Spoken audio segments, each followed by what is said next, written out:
नमस्कार। आज मिति 2026 जनवरी 1 हामी मानिसहरूले आफ्नो परम्परा आफ्नो कल्चर पहिलेदेखि मनाउँदै आएको कुराहरूलाई चाहिँ म तपाईँहरूलाई जानकारी गराउँछु र सबैलाई थाहा छ। हामी नेपालीहरूले नयाँ वर्ष चाहिँ भन्दैनौँ, प्राय गरी भन्न त भनिन्छ। अब तथापि हाम्रो नेपालीहरूको नयाँ वर्ष त होइन जनवरी 1, तर अङ्ग्रेजी नयाँ वर्ष 2026 जनवरी 1 आज मैले रोमानियामा चाहिँ भनौँ न, म नेपाली भएँ, यहाँ रोमानियनहरूले मनाउने तरिका, जनवरी 1 मनाउने तरिका, हामी नेपालीले मनाउने तरिका र मेरो साथीहरू छ श्रीलङ्काहरूले जनवरी 1 मनाउने तरिका चाहिँ फरक खालको हुँदो रहेछ। त्यसले गर्दाखेरिमा म त्यो तपाईँहरूलाई छोटो क्लिप मैले बनाएको छु। त्यो क्लिप चाहिँ म तपाईँहरूलाई देखाउन चाहन्छु। ल, happy new year, happy new year, happy new year, happy new year. Oh my god, oh my god, oh my god, oh my god, oh my god, happy new year, oh my god, happy new year.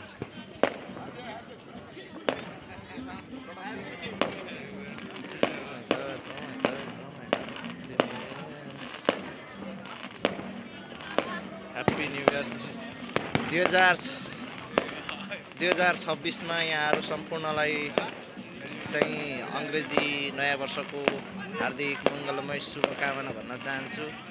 तपाईँहरू सम्पूर्णले चालेको आफ्नो पाइलाहरू, कदमहरू, भविष्यहरू, जिन्दगीहरू यसरी अगाडि बढौँ, यही छ शुभकामना भन्न चाहन्छु। रोमानियामा बसेर श्रीलङ्काको साथीहरूले कसरी चाहिँ नयाँ वर्ष अथवा जनवरी 1 मनाउँछ भनेर म यता श्रीलङ्कातिर लाग्यो है मित्रहरू। म चाहिँ 2026लाई चाहिँ स्वागत गर्नलाई हामी रोमानियामा नेपाली चाहिँ म मात्रै छु। श्रीलङ्काका सबै साथीहरू हुनुहुन्छ, श्रीलङ्काका साथीहरू सबै श्रीलङ्काका साथीहरूसँग नयाँ वर्ष न्यू इयर सेलिब्रेट गर्न लागिरहेका छौँ। Happy new year, happy new year. त्यसैले हामी एउटा रुमभित्र छौँ। यसलाई चाहिँ म अझै केही देखाउनेवाला छु तपाईँहरूलाई। केही समय पछाडि दुध निस्किन्छ। दुध उम्लेपछि चाहिँ यसको खास स्पेसली चाहिँ हामी यसलाई चाहिँ यो श्रीलङ्कामा चाहिँ हामी यसलाई दुध उम्लेर गएपछि नयाँ वर्ष चाहिँ पुरानो वर्षलाई चाहिँ निकालेर नयाँ वर्षलाई चाहिँ स्वागत गर्न चाहिँ यो दुधबाट हामी विशेष गरी हामी जान्दछौँ। यसलाई चाहिँ यो खास यो गाईको दुधलाई चाहिँ एकैचोटि उम्लेको भन्दा पनि बिस्तारै उम्लेर गएकोलाई चाहिँ विशेष मान्छ रहेछ। अनि त्यसलाई चाहिँ यो छर्किने, शुद्धि गर्ने अब यहाँ तयारी हुँदैछ। यो चाहिँ हाम्रो कम्पनीको पुरानो मान्छे हो।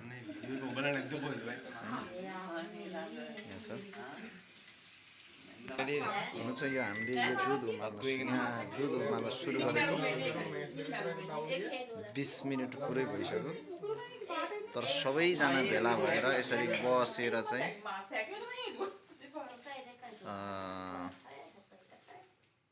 गर्यो भनेदेखिमा यसको प्रतीक्षा चाहिँ धेरै टाइम प्रतीक्षा गरेको चाहिँ राम्रो हुन्छ अरे भनेर भन्दो रहेछ।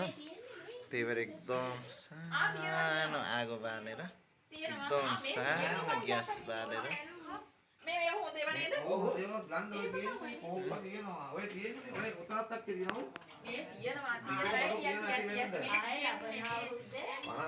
पर्दो रहेछ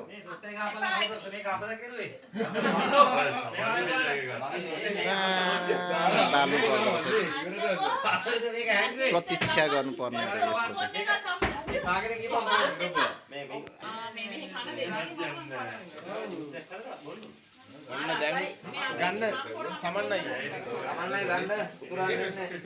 वीडियो कैमरा गंड नहीं पातले चलाएर चाहिँ र हामीले यो उम्लेर जानुपर्ने यसको प्रतीक्षा गर्नुपर्दो रहेछ कि त्यो आफ्नो ठाउँ अनुसारको कल्चर हुन्छ चाहिँ दुध उम्लिन लागिरहेछ त्यो एकदम ग्यास सानो बनाएर उमाल्नु पर्ने रहेछ र हामी पर्खिरहेछौँ लगभग 20 मिनट भयो हामी पर्खिरहेछौँ यो चाहिँ प्रतीक्षा गरेको चाहिँ मिठो हुन्छ अरे सायद यो खानु पनि पर्ने होला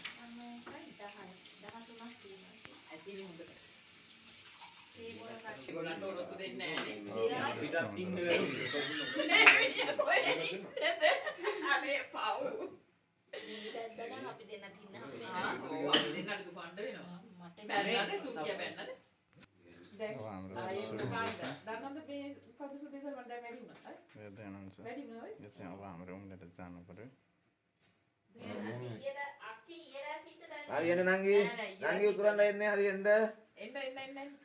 यस्तो हुँदो हेर्नुहोस् है स्पेसली यसलाई चाहिँ हामीले हेर्नुपर्ने रहेछ Apoyakan Subanawasra Koparama,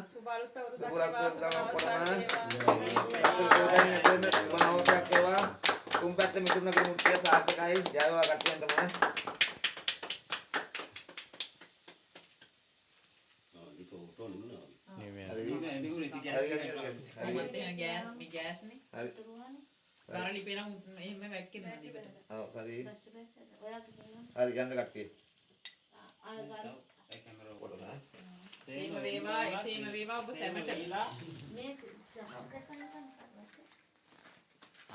Bye. Happy New Year. Happy New Year. Again to Tamahata.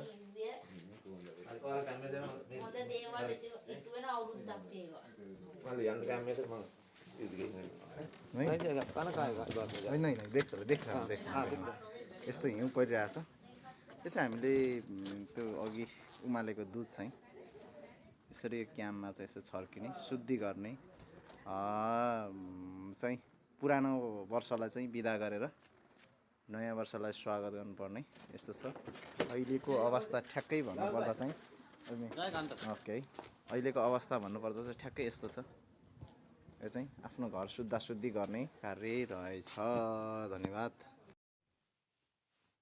Video त तपाईहरुले हेरिसक्नुभयो मलाई कस्तो लाग्यो भन्देखिमा जो चाहिँ श्रीलङ्काको मान्छेले जनवरी 1 मनाउने चाहिँ त्यो दुधमा चाहिँ बेसार लगाएर अनि दुधलाई चाहिँ जति ढिलो उमाल्ने एकदम ग्यास सानो बनाएर दुध बिस्तारी उमाल्ने अनि त्यो चाहिँ बिस्तारी उम्लेपछि त्यसको चाहिँ प्रतीक्षा गर्नुपर्ने रहेछ जस्तै पुरानो वर्षलाई पनि प्रतीक्षा गरेर बिताएर नयाँ वर्षलाई जब दुध उम्लेर चाहिँ सर्लक्कस्तरी उम्लेर पोखिन्छ त्यो चाहिँ नयाँ वर्षलाई चाहिँ स्वागत गरेको अरे त्यो भएको कारणले त्यस्तो भन्ने भनाइ रहेछ त्यो दुधले चाहिँ अब सबै त्यो बेसारले छर्केकोहरूले चाहिँ अब यहाँ चाहिँ खास चाहिँ मेरो विचारमा उनीहरूले त्यो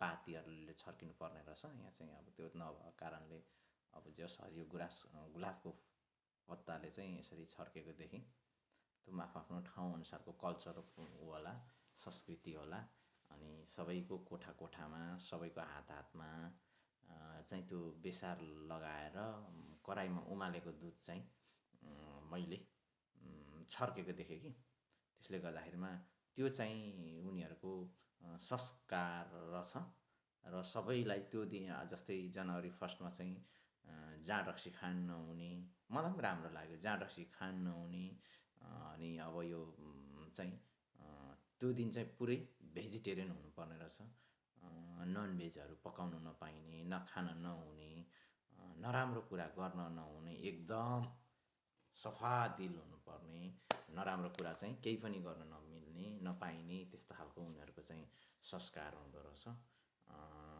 त्यसले गर्दाखेरि मलाई चाहिँ खुसी लाग्यो, जुन श्रीलङ्काको मान्छेहरूले पनि यसरी नयाँ वर्षलाई यसरी चाहिँ मनाउनु पर्छ भनेर चाहिँ सुरु गरेको देख्दाखेरिमा चाहिँ खुसी लाग्यो।